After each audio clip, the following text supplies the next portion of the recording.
नमस्कार। आज हम जेम्स क्लियर की किताब एटॉमिक हैबिट्स पर आई एक समीक्षा देख रहे हैं। किताब को व्यवहार बदलने पर एक मास्टर क्लास कहा गया है और सवाल ये उठता है कि ये इतनी असरदार क्यों मानी जाती है। रातों रात सक्सेस की जगह ये किताब फोकस करती है छोटे, वो जो लगभग दिखते भी नहीं, उन कदमों पर। तो आज हम इसी की तह तक जाएंगे, समझेंगे कि ये छोटे बदलाव मतलब सच में इतने पावरफुल कैसे हो सकते हैं। क्या ये तरीके वाकई काम करते हैं? चलिए इसे ठीक से समझते हैं।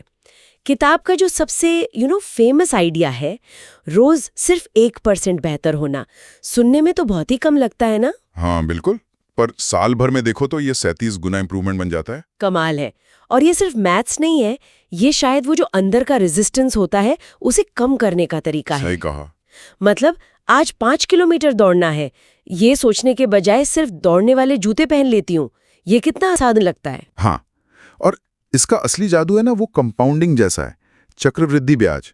शुरुआत में लगता है कुछ नहीं हो रहा, धीमा है, पर टाइम के साथ इसका असर मतलब जबरदस्त होता है। ये हमारे दिमाग को शांत करता है, वो हिस्सा जो बड़े बदलावों से एकदम घबरा जाता है। तो लगातार थोड़ा थोड़ा करना ज्यादा जरूरी है, बजाय एक बार में बहुत कुछ करने के। खासकर शुरू में निरंतरता, इंटेंसिटी से ज्यादा जरूरी है। बिल्कुल। कंसिस्टेंसी इज की जिसे कहते हैं। और इसे करने के लिए क्लियर ने वो 4 नियमों का एक फ्रेमवर्क दिया है ना? एक तरह का ब्लूप्रिंट। हाँ, वो 4 स्टेप्स। पहला, संकेत को स्पष्ट बनाओ, मतलब क्यू को ऑब्वियस बनाओ।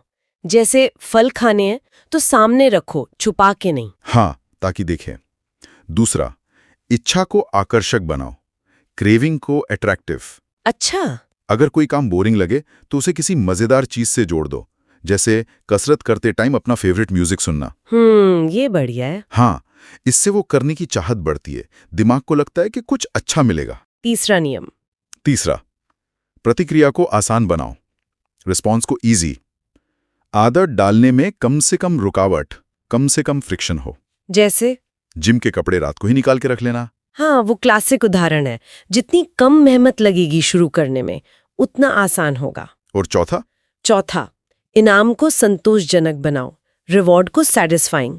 आदत पूरी करते ही तुरंत कोई छोटा सा संतोष मिलना चाहिए। जैसे वो कैलेंडर पे टिक लगाने वाली बात। हाँ बिल्कुल, या कोई छोटा सा ट्रैक रखना।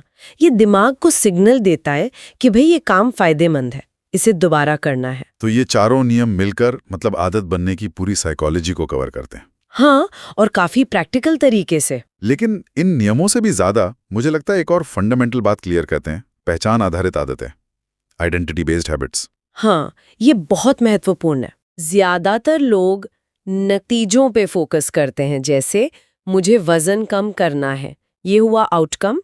क्लियर कहते हैं अपनी पहचान बदलो, सोचो मैं एक हेल्दी इंसान हूँ, ये है आइडेंटिटी। सही। ये सुनने में थोड़ा अजीब सा लगता है। क्या सिर्फ सोचने से कि मैं ये हूँ फर्क पड़ता है? अच्छा देखो, ये सिर्फ सोचना नहीं है, ये अपने बारे में एक नया बिलीफ, एक नया विश्वास बनाना है।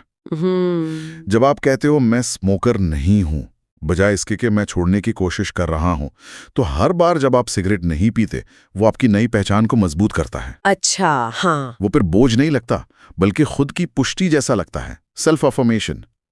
ये इस बात पर आता है कि हम खुद को कैसे देखते हैं, और ये हमारे कामों पर बहुत गहरा असर डालता है। और हमारी पहचान और आदतों को बनाने में हमारा माहौल, हमारा एनवायरनमेंट, वो भी तो बहुत बड़ा रोल प्ले करता है। बिल्कुल। क्लियर तो कहते हैं इच्छा शक्ति से ज्यादा हमारा पर्यावरण हमारे व्यवहार को तय करता है। हाँ, जैसे वो उदाहरण देते हैं कि अगर ज्यादा पढ़ना है तो किताब बिस्तर के पास रखो, फोन दूसरे कमरे में। सही बात है। एनवायरनमेंट डिजाइन का मतलब यही है, अच्छी आदतों के रास्ते आसान बनाओ और बुरी आदतों के रास्ते मुश्किल। ये तो सीधे पहले और तीसरे नियम से जुड़ गया। संकेत स्पष्ट बनाओ, प्रतिक्रिया आसान बनाओ। हाँ बिल्कुल, माहौल बदलकर आप अनजाने में ही वो सही दिशा में जा सकते हैं। किताब में कुछ और भी प्रैक्टिकल टेक्निक्स हैं, जैसे हैबिट स्टैकिंग। हाँ, एक आदत को दूसरे के साथ जोड़ना। हाँ, नई आदत को किसी पुरानी आदत के ठीक बाद करना।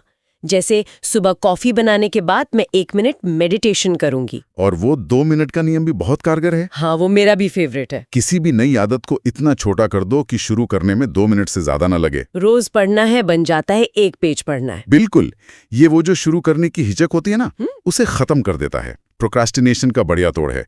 ये सीधे तीसरे नियम आसान बनाओ से जुड़ा है। और एक गोल्डीलॉक्स नियम भी है। हाँ, कि ये आदत ना बहुत आसान हो ना बहुत मुश्किल, बस इतनी चैलेंजिंग हो कि हम उसमें लगे रहें, बोर भी ना हो और हार भी ना माने। तो ये सारी टेक्निक्स मिलकर एक पूरा सिस्टम बनाती हैं, कोई एक जादुई गोली नहीं है। सही कहा, सिस्टम ही ताकत है। रियल वर्ल्ड में इसके असर के उदाहरण भी काफी हैं।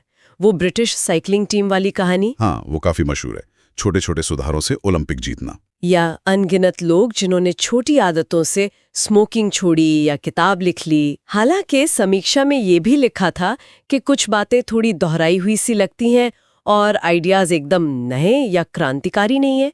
इस पर क्या कहेंगे? देखिए, ये आलोचना कुछ हद तक सही हो सकती है कि सिद्धांत बिल्कुल नए नहीं हैं। मनोविज्ञान में ये बातें पहले भी कही गई हैं।